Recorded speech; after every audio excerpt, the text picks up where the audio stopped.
Olá, tudo bem? Vamos começar mais um estudo sobre o céu e inferno. Esse será o último estudo desse ano, tanto do céu e inferno quanto aqui do canal. Então, quero deixar meu abraço, meu sincero desejo de que tudo de bom, um agradecimento para todas as pessoas que assistiram aos estudos do céu e inferno, do Conversando sobre o Evangelho e as leituras que a gente fez aqui no canal e todas as coisitas mais. Muito obrigado e ano que vem a gente tem mais estudos. Nesse estudo de hoje, que será o último então do nosso canal e desse ano de 2021, vamos falar especificamente sobre o céu e o inferno, conforme aqui o livro O Céu e o Inferno. Então, não há principalmente sobre o inferno, não há uma ideia muito clara no Céu e Inferno sobre o que seja o inferno, até porque Kardec vai rejeitar essa ideia de inferno, né? E também o céu, a gente vai pegar algumas partes, né, do capítulo específico sobre o céu para fazer aqui algumas pontuações, ok? Então, vamos começar com ah, uma ideia geral sobre a ideia das penas futuras, que é isso que se trata, né? A ideia é a seguinte: não existe pena futura, né?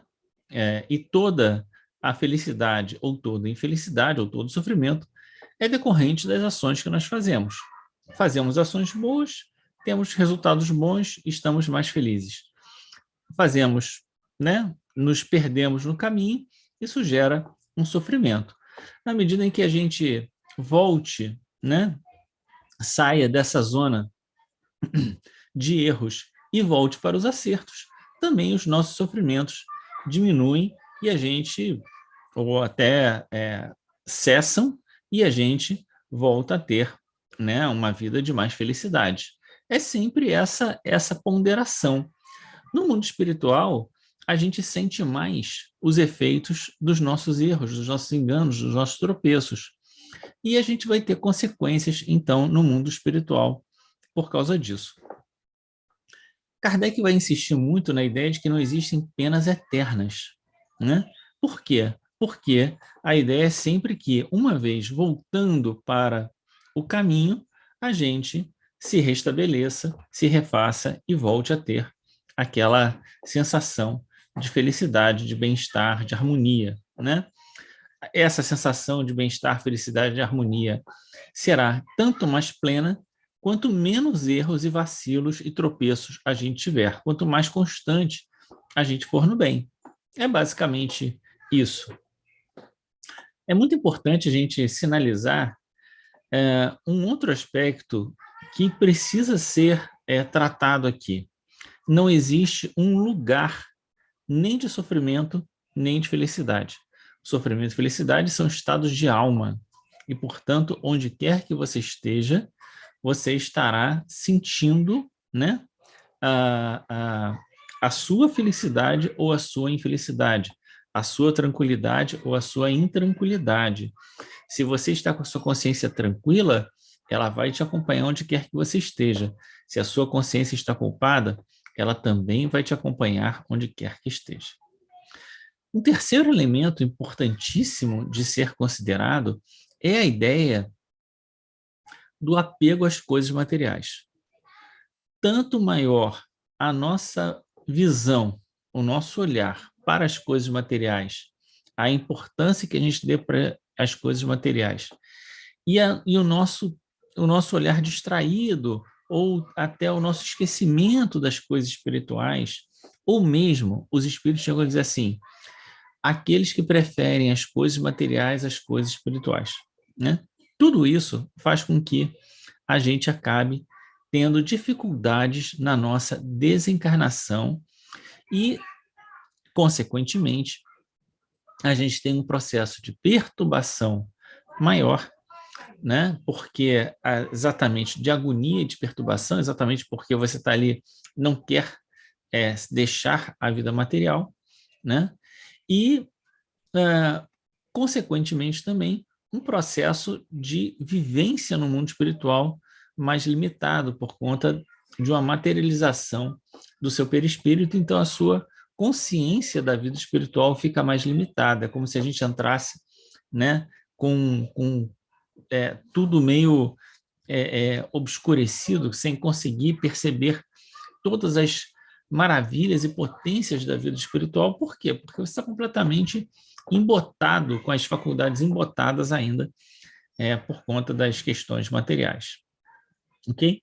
Essa basicamente a ideia tanto da felicidade quanto da infelicidade, ou das penas futuras, mas aqui um último comentário introdutório antes da gente ler o livro, né? É a ideia do umbral. O umbral é um termo usado muito nos livros de André Luiz, né? E a gente não encontra na codificação o termo umbral, ok? Então a gente não vai falar desse termo umbral e a gente poderia até dar um outro significado para o termo umbral. O umbral, na verdade, o seu significado, né, é aquela ideia de uma passagem, né? É o umbral da porta, é onde divide um espaço do outro. E, portanto, se você está no umbral da morte, significa exatamente que você não conseguiu ainda entrar completamente na vida espiritual. Então, muitos espíritos que, mesmo desencarnado, não se reconhecem desencarnado, né? Ou encarnados, estão totalmente focados nos erros do passado, ou nas suas necessidades materiais que ficaram para trás, ou nos seus afetos que ficaram para trás, estão no umbral da vida espiritual. Mas onde eles estão, Pedro? Eles estão onde eles estiverem. O umbral não é um lugar, o umbral é um estado de passagem. Se a gente entender assim, ok. Embora Kardec não tenha usado esse termo, ele está absolutamente dentro da concepção kardeciana. Se a gente pensar que é um lugar de sofrimento, isso não tem sentido com Kardec, ok? Vou partilhar aqui a parte do céu e inferno. A gente está aqui, ó, você está olhando aqui junto comigo, capítulo 3, da primeira parte, o Código Penal da Vida Futura, e a gente está aqui exatamente no item 22, ok? É aqui no item 22 que Kardec vai fazer uma seleção de dificuldades maiores que nós podemos ter na vida espiritual, que a gente poderia chamar, entre aspas, de inferno. Ok? Entre aspas, porque Kardec não categoriza assim, e a gente também só está usando para usar aqui a nomenclatura do céu e inferno. Ok? Nós já lemos isso quando lemos o Código Penal da Vida Futura. Mas para caracterizar aqui esse estado de alma, vamos ver aqui o que Kardec fala como sendo algumas, entre aspas, punições, né, típicas daquelas pessoas que têm ainda erros e tropeços do passado quando chegam no mundo espiritual. Lembrando, deixa eu dar uma olhada aqui. Então, exatamente isso que ele vai falar aqui no início. Então, vamos ver. Ele vai dizer, ó, conquanto infinita diversidade de punições, algumas há inerentes à inferioridade dos espíritos e cujas consequências, salvo por menores, são pouco mais ou menos idênticas. Então, ele vai enumerar para nós essas consequências que a gente vai entender como sendo os problemas mais prováveis que a gente possa ter no mundo espiritual. Primeira, a punição mais imediata, sobretudo entre os que se acham ligados à vida material, em detrimento do progresso espiritual, faz-se sentir pela lentidão do desprendimento da alma. Já comentamos isso, né? Nas angústias que acompanham a morte e o despertar da outra vida, na consequente perturbação que pode dilatar-se por meses e anos. Então, essa perturbação, é o próprio estado do umbral, um estado de alma do umbral, de que você não conseguiu, né, exatamente por conta da lentidão do desprendimento, exatamente por conta das angústias que acompanham a morte, né?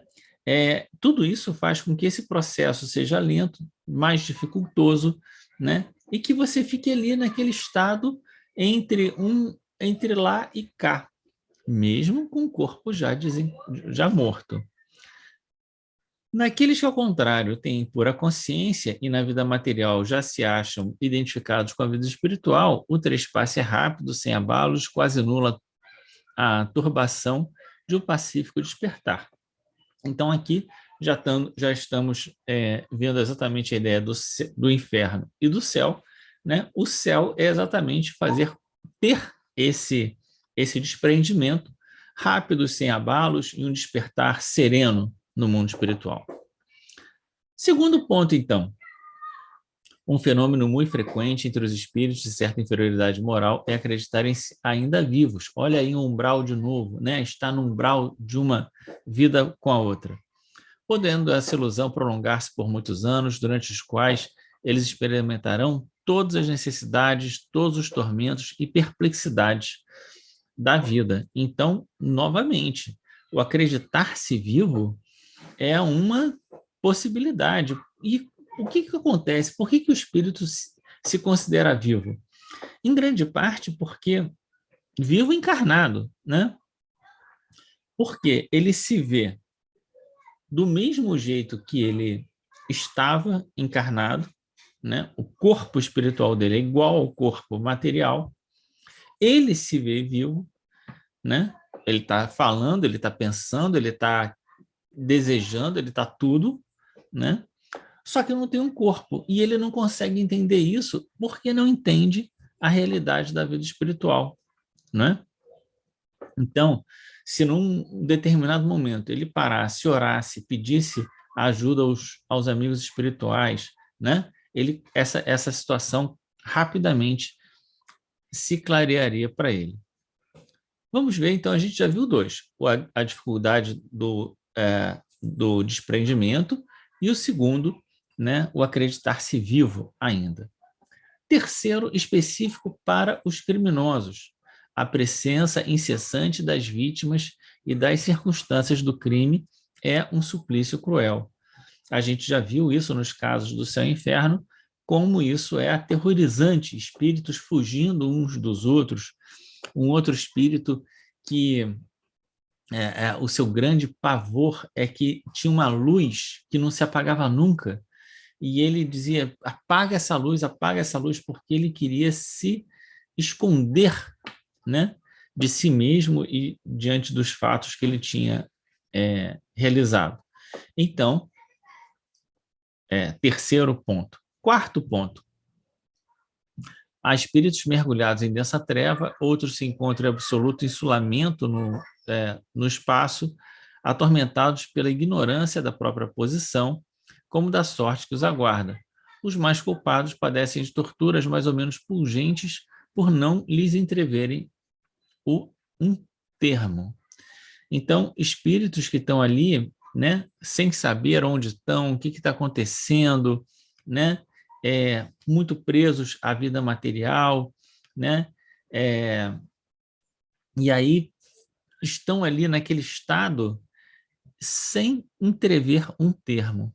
O que a gente aprendeu quando leu os casos, né, aqui mesmo do Céu e Inferno, em relação a isso? Que sempre que o espírito se arrepende, né, busca um auxílio, ele abrevia esse tempo, abrevia esse sofrimento.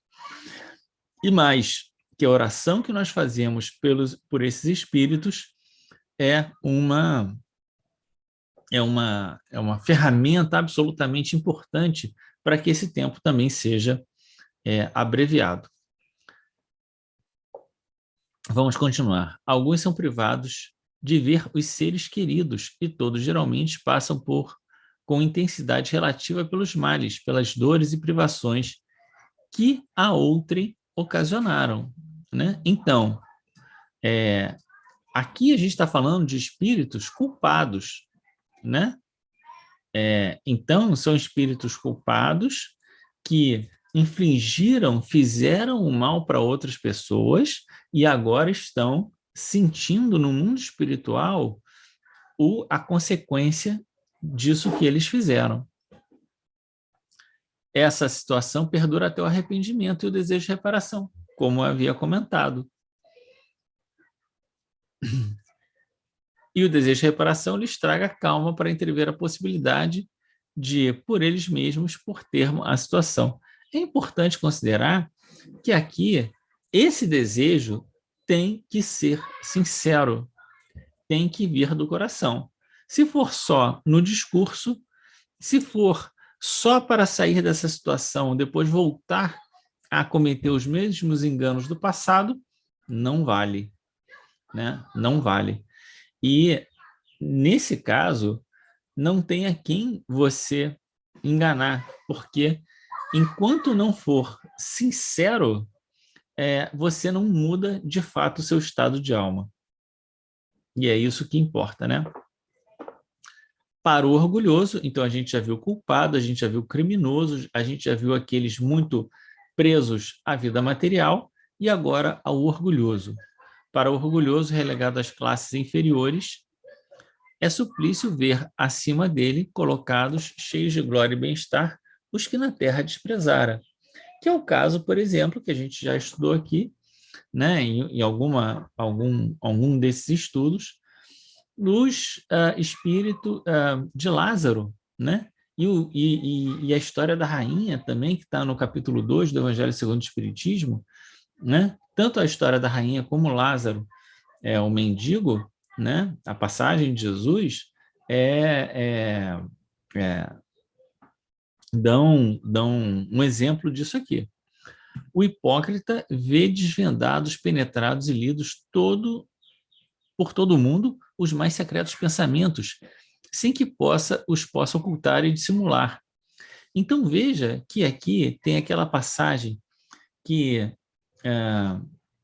tudo que está escondido será revelado, né? Então, o hipócrita que diz que gosta, que diz que faz, que tem sempre o elogio, mas é um falso elogio, e em algum momento, no mundo espiritual, tudo isso vai cair por terra, né? Então, por isso é muito importante a gente pensar se nós, de fato, não estamos, se nós, de fato, estamos sendo verdadeiros. O que importa para Deus é a pureza do coração e não a hipocrisia. E Jesus fala isso como os filhos da iniquidade, né? Que pregam com a boca o que não fazem, né? O que não é aquilo que está no seu coração. O sátiro, na impotência de os saciar, tem na exaltação dos bestiais desejos o mais atroz tormento. Vê o avaro o esbanjamento inaceitável do seu tesouro, enquanto egoísta, desamparado de todos, sofre as consequências da sua atitude terrena. Nem a sede, nem a fome lhe são mitigados, nem as mais amigas mãos lhe estenderão as suas mãos súplices, pois que, em vida, só de se cuidara, ninguém dele se compadecerá da sua morte. Então, a gente vê aqui o egoísta, o avaro, o sátiro, o hipócrita, o orgulhoso, o culpado, o criminoso, né? Quem mais? E aqueles muito apegados à vida material. Então, a gente vê que para todas essas dificuldades, há ali algum probleminha, né? Que a gente vai ter que enfrentar na vida espiritual se a gente não der conta disso antes do nosso passamento, né? O único meio de evitar ou atenuar as consequências futuras de uma falta está em repará-la, desfazendo-a no presente. Quanto mais nos demoramos nessa reparação, da reparação de uma falta, tanto mais penosas e rigorosas serão no futuro as suas consequências. Então, a situação do espírito no mundo espiritual não é outra senão a por si mesmo preparada na vida corpórea. Então, essa passagem aqui é absolutamente importante, porque ela vai definir um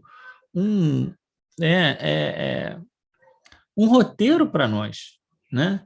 Se nós não queremos passar por nenhuma dessas dificuldades, o que seria considerado o inferno, né, de dificuldades, de tormentos que a gente poderia ter no mundo espiritual, cabe a nós, desde já, ou a partir de agora, né, e colocar como meta aí para o final do ano, para o ano que vem, né, reconcilia-te com o adversário, né, busca ser mais fraterno, ser mais amigo dos outros, né, faz a caridade um lema da sua vida, né, para quê? Busca as coisas espirituais, para quê? Para que a gente prepare a nossa vida espiritual, não é? Para que a nossa vida espiritual possa ser para nós não um momento em que a gente se sinta angustiado, ansioso, sem saber exatamente o que esperar. Estamos aqui estudando para isso. Vamos agora, então, ver o céu, né? Vou fazer aqui uma, um cortezinho para que a gente eu possa encontrar aqui as passagens do céu e a gente volta, então, com um comentário sobre o céu, ok? Agora, no capítulo 3 da primeira parte, o céu, né? Do livro O Céu e o Inferno. E a gente, então, vai começar aqui no item 6, né? Vamos começar aqui no finalzinho do item 6, quando ele fala da felicidade. Vamos ver o que ele vai falar da felicidade, porque antes ele vai fazer uma série de conjecturas sobre a questão do céu, o céu católico e tudo mais. Vamos pegar aqui quando ele começa a falar da felicidade, então. A felicidade está na razão direta do progresso realizado pelo espírito, de sorte que, de dois espíritos, um pode não ser tão feliz quanto o outro, unicamente por não possuir o mesmo adiantamento intelectual e moral, sem que por isso precisem estar cada qual em lugar distinto. Então a gente já vê que a felicidade do espírito é decorrente do progresso que ele realizou. Dois espíritos podem estar juntos, um ser mais evoluído do que o outro, né? E eles não precisam estar em lugares distintos, podem estar no mesmo lugar, numa mesma sala, no mesmo ambiente, né? Mas um não consegue passar para o outro a sua felicidade. Felicidade é um estado de alma, como a gente já viu. Ainda que juntos, pode um estar em trevas, enquanto tudo resplandece para o outro, tal como um cego e um vidente, que se dão as mãos. Esse percebe a luz da qual aquele não recebe a mínima impressão. Um espírito muito materializado, que não consegue perceber quase nada do seu entorno na vida espiritual, enquanto o outro, muito evoluído, consegue ter a percepção, né, da dimensão da vida espiritual que se desdobra, mas os dois estão ali, no mesmo lugar, podem dar-se as mãos, como Kardec comenta, mas as percepções são completamente distintas. Sendo a felicidade dos espíritos inerente às suas qualidades, aurem-na eles em toda parte em que se encontram, seja à superfície da Terra, no meio dos encarnados ou no espaço. É aquilo que a gente falou. A felicidade e a infelicidade, a ventura e o tormento estão com o espírito onde quer que ele esteja. Uma comparação vulgar fará compreender melhor essa situação. Se encontrarem em um concerto dois homens, um bom músico de ouvido educado e outro desconhecedor da música, de sentido auditivo pouco delicado, o primeiro experimentará a sensação de felicidade, enquanto o outro permanecerá insensível, porque um compreende e percebe o que nenhuma impressão produz no outro. Assim sucede quanto a todos os gozos dos espíritos, que estão na razão da sua sensibilidade. Ora, é mais claro do que isso impossível. O que nós estamos fazendo aqui na nossa encarnação é, ao mesmo tempo que buscar desenvolver as nossas virtudes, desapegar-se da matéria, mas também afinar os nossos sentidos espirituais, para que ao desencarnar, a gente tenha esses sentidos espirituais mais abertos, mais desenvolvidos, e que a gente possa perceber melhor mais e ter mais acuidade, né, espiritual e mais essa sensação de felicidade. O mundo espiritual tem esplendores por toda parte, harmonias e sensações que os espíritos inferiores, submetidos à influência da matéria, não entrevêem sequer e que somente são acessíveis aos espíritos purificados. Sempre que a gente lia, né, os casos dos espíritos felizes, o que a gente observava? Os espíritos dizendo, nossa, eu estou aqui no mundo espiritual, estou vendo coisas aqui inimagináveis. Aí, tá aí, Kardec dizendo, esplendores por toda parte, harmonias e sensações que aqueles que estão muito apegados à matéria, os espíritos inferiores, não conseguem perceber. Uma aventura, né? Uma felicidade que eles não conseguem perceber. Vamos continuar aqui no item 7. O progresso nos espíritos é fruto do próprio trabalho, mas como são livres, trabalham no seu adiantamento com maior ou menor atividade, com mais ou menos negligência, segundo sua vontade, acelerando ou retardando o progresso e, por conseguinte, a própria felicidade. Eu gosto muito de lembrar daquela passagem que diz que, para alguns, as eternidades são mais longas, né, que está no Livro dos Espíritos. Por quê?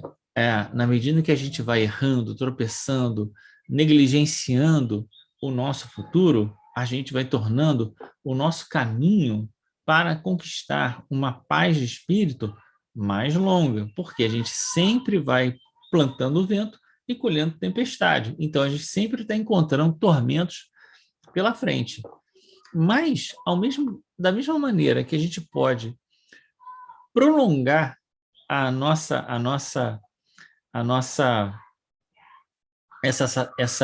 né, colocar cada vez mais para longe essa sensação de uma tranquilidade, uma harmonia plena em nós, a gente também pode antecipá-la.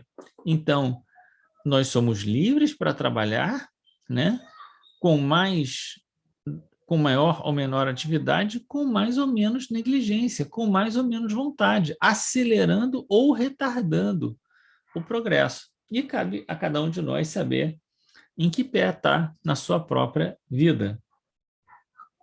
Enquanto uns avançam rapidamente, entorpecem-se outros, quais poltrões nas fileiras inferiores. São eles, pois, os próprios autores da sua situação, infeliz ou desgraçada, conforme a frase do Cristo, a cada um segundo as suas obras, que está em Romanos, capítulo 2, versículo 6. Todo espírito que se atrasa não pode queixar-se, senão de si mesmo, assim como aquele que se adianta tem um mérito exclusivo do seu esforço, dando por isso maior apreço à felicidade conquistada. Então, é o trabalho de cada um, né? Às vezes a gente acaba trabalhando e construindo, acabamos de ver os elementos dos nossos sofrimentos, mas também podemos trabalhar e construir os elementos da nossa felicidade. A suprema felicidade só é compartilhada pelos espíritos perfeitos, ou por outra, pelos puros espíritos, que não a conseguem senão depois de haverem progredido em inteligência e moralidade, certo?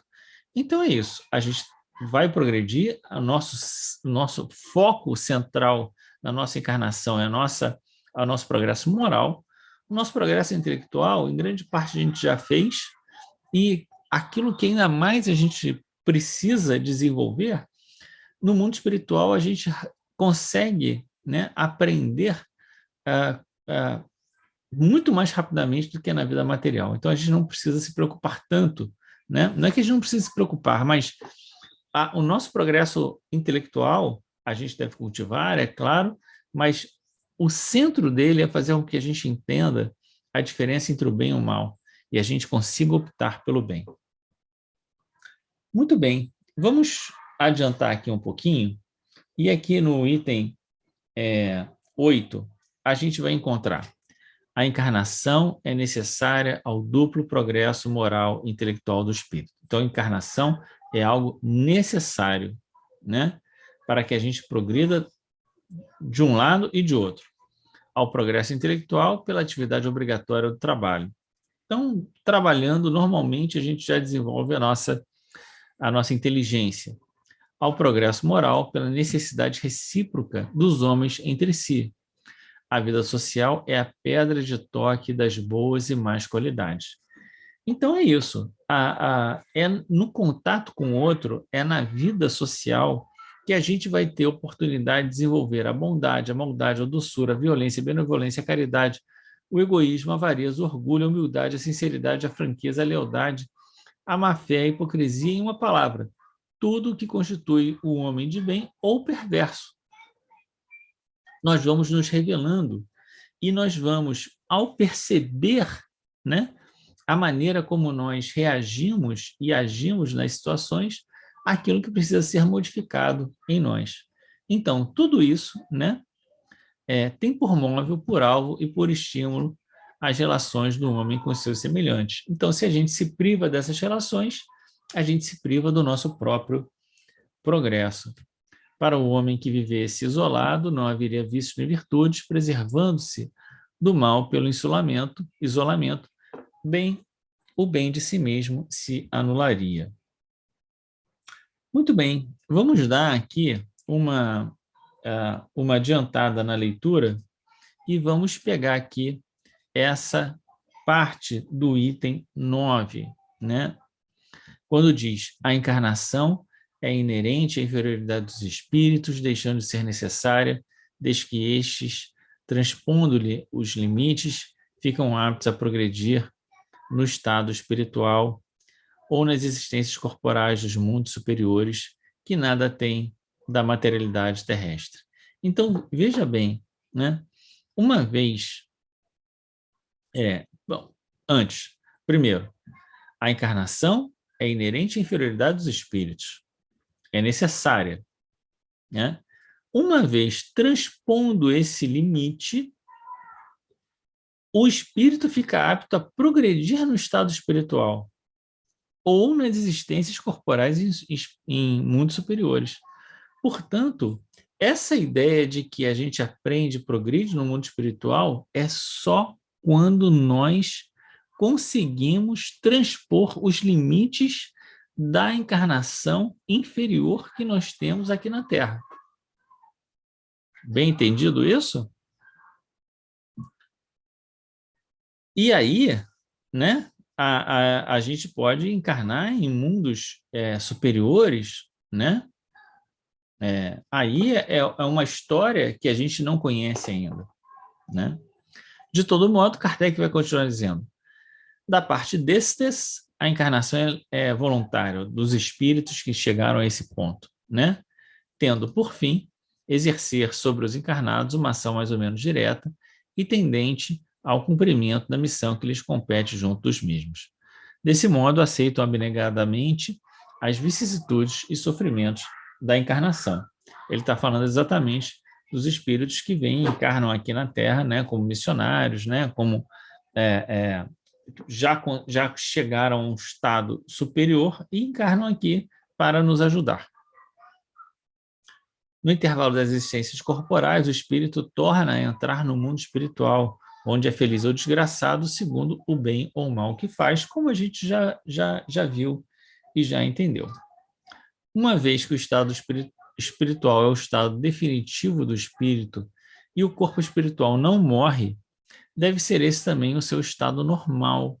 Então, a nossa vida normal é a vida no mundo espiritual e a nossa vida transitória é encarnado. Mas entenda bem, quando a gente chega no mundo espiritual, se nós não conseguimos ainda vencer essa etapa de inferioridade que a gente acabou de ler aqui, a gente fica no mundo espiritual no estado de erraticidade, que é um estado transitório entre uma encarnação e outra,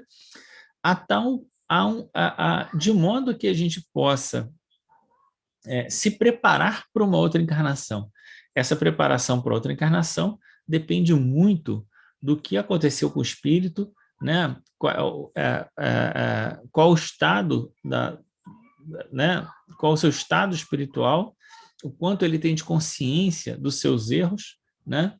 Em geral, o espírito culpado com os erros, ele vai sofrer as consequências até que ele se arrependa, como a gente já viu, deseja a reparação, e uma vez desejando, né, arrependido, desejando a reparação, ele vai encarnar novamente, né?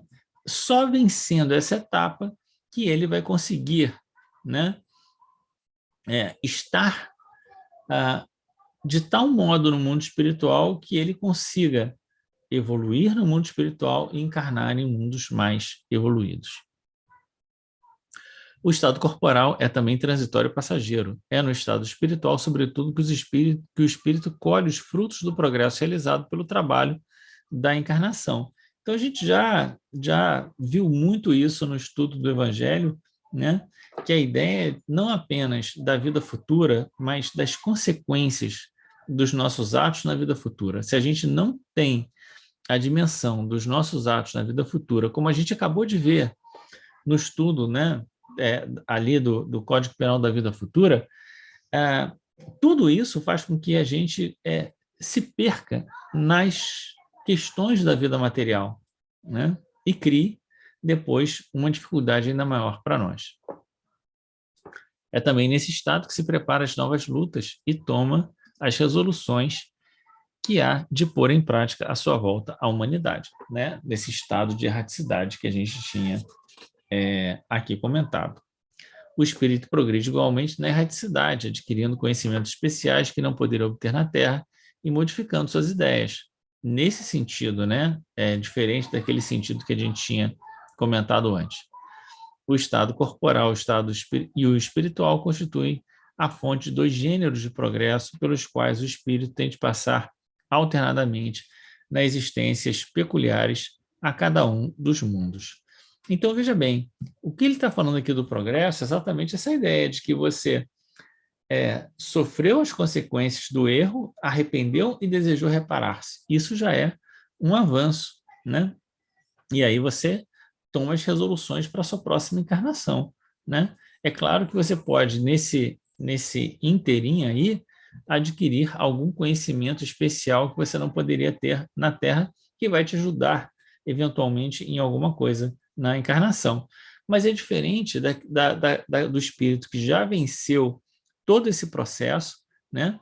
E que no mundo espiritual agora vai ter novos aprendizados que não teria ainda nesse estado de necessidade e de inferioridade que nós todos passamos.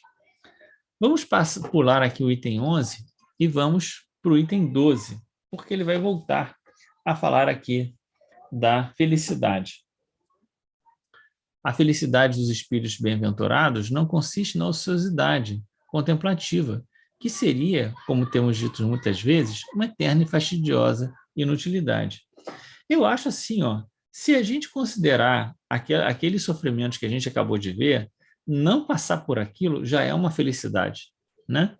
Mas ainda mais, né? Porque estando o espírito no seu estado normal de vida espiritual, a sua vida não pode ser, e pensando que é um espírito imortal, não pode ser uma contemplação. Ele também trabalha, né? É isso que ele está dizendo aqui. Sem todos aqueles problemas das paixões, né?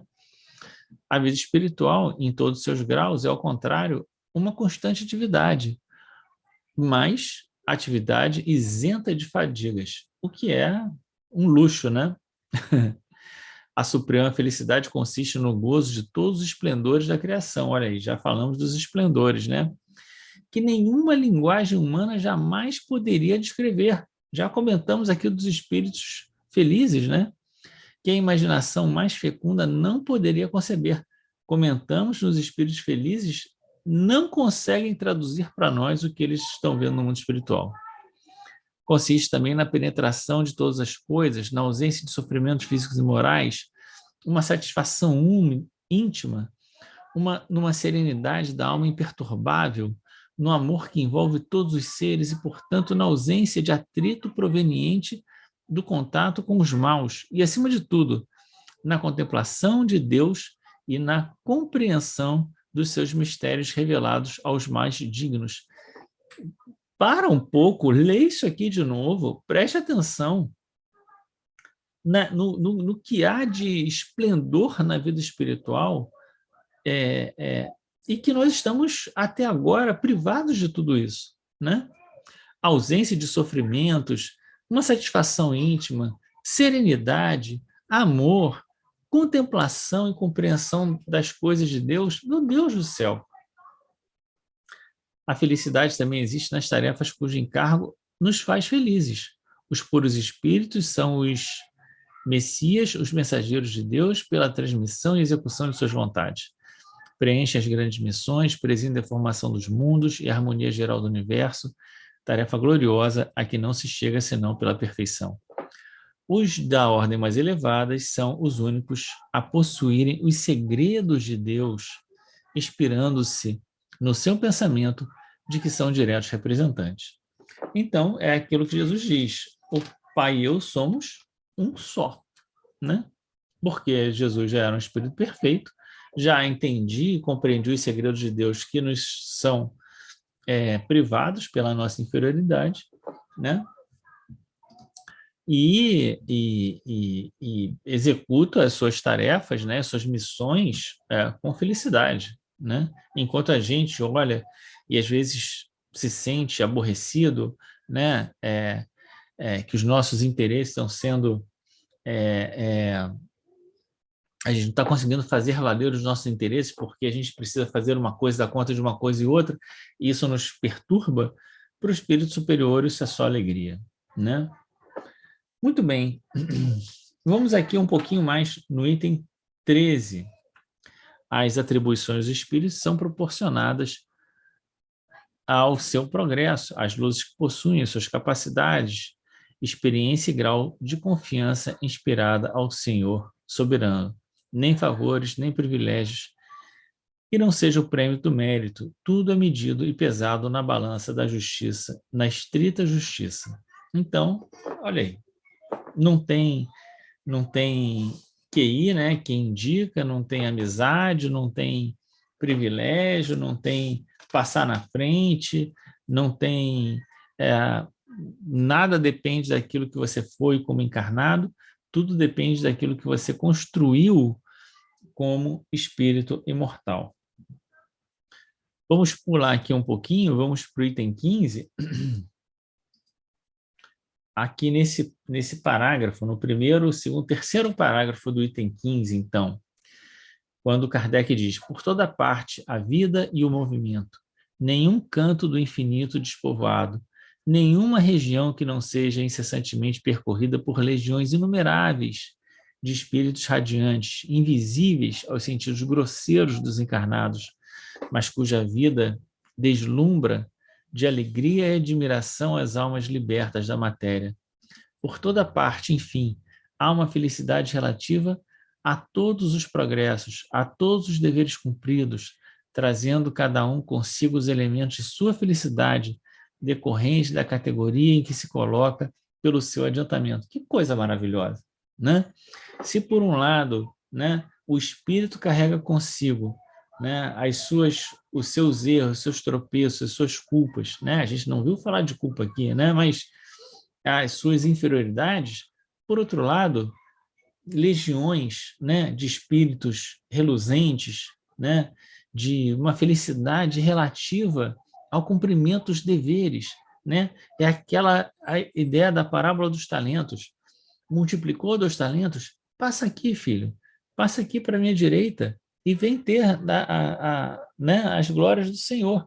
Multiplicou 5? Filho, passa aqui à minha direita igualmente e vem ter as glórias do Senhor, né? Como está na parábola dos talentos. Das qualidades do indivíduo depende-lhe a felicidade, e não do estado material do meio em que se encontra. O poder da felicidade, portanto, existir em qualquer parte onde haja espíritos capazes de gozar. Nenhum lugar é circunscrito e assinalado no universo.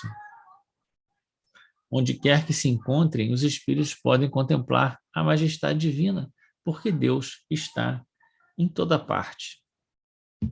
Então, se nós agora não conseguimos contemplar a majestade divina, que está em toda parte, é por conta da nossa inferioridade moral e nosso apego à matéria. Vamos ler só... não, ainda tem mais um pouquinho aqui. Vamos ler um pouquinho aqui do 16 e um pouquinho do 18 para a gente terminar. Entretanto, a felicidade não é pessoal. Se a possuímos somente para nós mesmos, sem poder reparti-la com outrem, ela seria tristemente egoísta. Então, a felicidade não é a felicidade que você dá para os outros, mas que você ajuda os outros a tornarem-se felizes. Por isso que os espíritos veem missão, né? Porque ser feliz e não dar chance para que os outros também o sejam seria uma forma de egoísmo.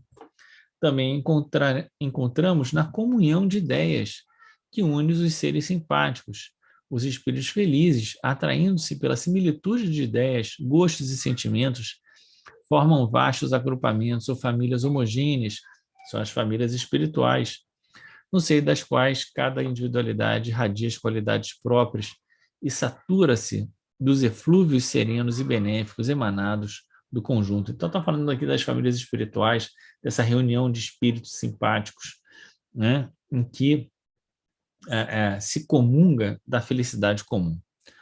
Os membros deste, ora, se dispersam para se darem a sua missão, ora se reúnem em dado ponto do espaço a fim de se prestarem contas do trabalho realizado, ora se congregam em torno de um espírito mais elevado para receber instruções e conselhos.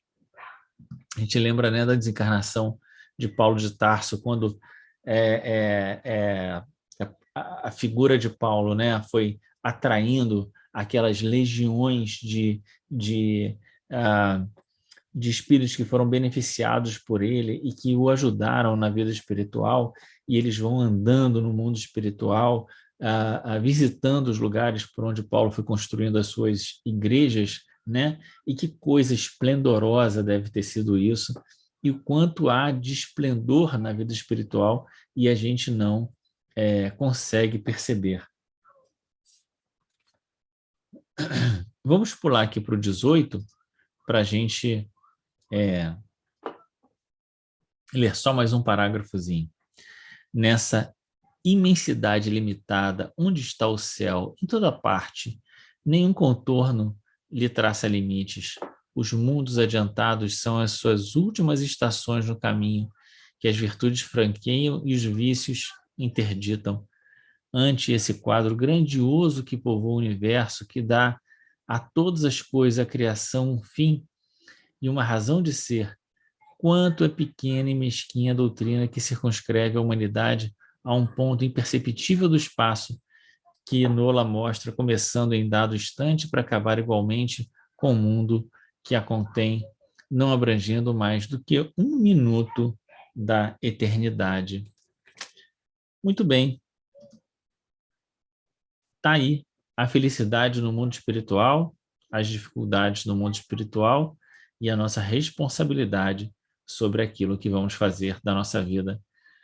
Meu irmão, minha irmã, meu amigo, minha amiga que está, né, chegou até aqui. Muito obrigado. Vamos refletir juntos, vamos caprichar nesse final de ano, pedindo a Deus que nos abençoe, pedindo a Deus que, né, agradecendo, né, a possibilidade de ter tido conhecimento da doutrina espírita, conhecimento dos ensinos do Cristo, à luz da doutrina espírita, que certamente nos ajudarão a todos no nosso caminho evolutivo, né? Amadurecendo o nosso senso moral, nos ajudando nas nossas escolhas, nos fazendo ver a vida não do ponto de vista material, mas do ponto de vista espiritual. Muito obrigado, meu amigo, por ter chegado até aqui, meu amigo, minha amiga, que Deus nos abençoe, que Deus nos proteja, que Deus nos guarde, para que a gente possa dar conta dos nossos testemunhos. Fique com Deus, que esse final de ano seja abençoado para você, para sua família, para sua vida, lembrando de todos aqueles a quem nós amamos, que todos sejam também abençoados, onde quer que estejam no mundo espiritual, ou nos hospitais, com as suas dificuldades, né? Que todos sejam abençoados e que o nosso ano de 2022, que na verdade é apenas uma continuação da nossa vida, possa ser um ano de resoluções, né, positivas de modificação das nossas prioridades, pensando em quanto é importante para nós nos prepararmos bem para a vida, não só para a vida que continua depois da morte do corpo, mas para a vida imortal, para a vida sem fim, para a vida que nós precisamos nos sentir felizes com a vida que temos desde agora. Fique com Deus, um grande abraço e até.